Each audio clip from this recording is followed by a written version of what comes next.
अगर आप भी चाहते हैं कि आरसीएम म्यूजिक के वीडियो सबसे पहले आप तक पहुंचे, तो लाल बटन को दबा के चैनल को सब्सक्राइब जरूर करें और साथ में बेल आइकन को दबाना ना भूलें।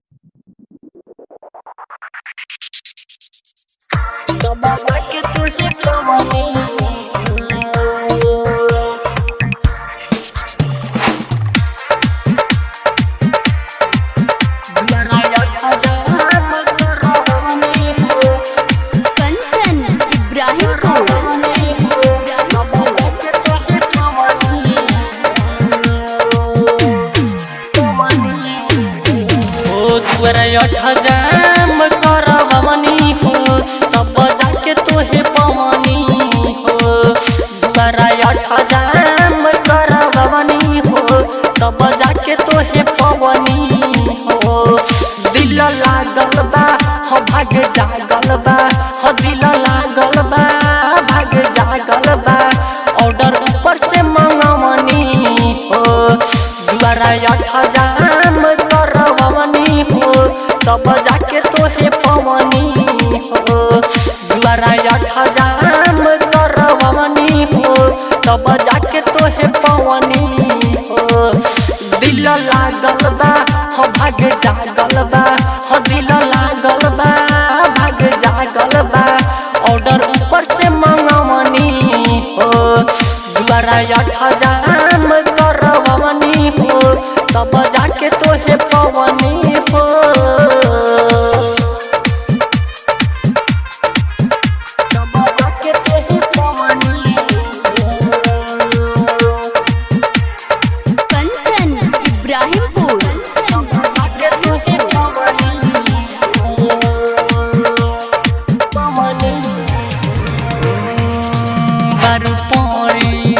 हर घरी देखत रही हो, सब दीवाना छोरी खाना तू पे मोहरी हो।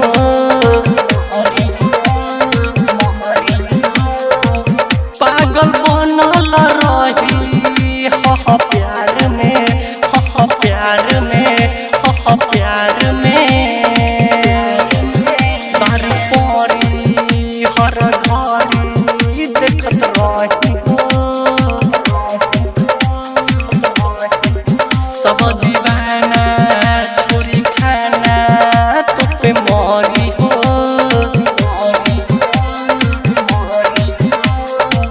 पागल बनल रही हरदम प्यार में, हो प्यार में, हरदम प्यार में। प्यार तोहसे करिले नहीं केहू से डरिले, दिल पे नाम लिखवनी हो। द्वारा हजाम करवनी हो तब जाके तोहे पवनी हो।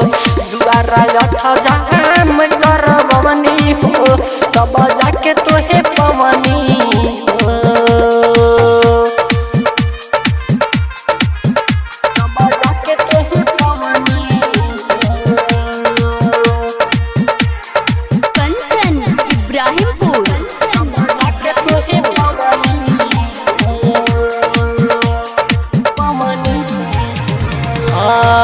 सबका से सुनर तोहरा के रामजी बनवले बा, बनवले बा, बनवले बा। राइटर सुबोध सुनय रानी दिल में बसवले बा, बसवले बा, बसवले बा। होखेला खुशी ये रानी तुमके पाई के, हो पाई के, हो पाई के। सबका से सुनर तोहरा के रामजी बनवले बा, बनवले बा, बनवले बा। राकेश रसीला सुनय रानी दिल में बसवले बा, बसवले बा, बसवले बा। होखेला खुशी ये रानी तोहके पाई के, हो पाई के, हो पाई के। और बिना नारी अपना प्यार के कहानी सब तोह से बतैले हो। द्वारा हजाम करवली हो तब जाके तोहे पवनी हो दुआरा 8 जाम करवनी हो तब जाके तोहे पवनी हो। शारदा रिकॉर्डिंग स्टूडियो मौलापुर बाजार। डाउनलोड कीजिए RCM music official app play store से। RCM म्यूजिक के सारे ऑडियो वीडियो डाउनलोड करने के लिए।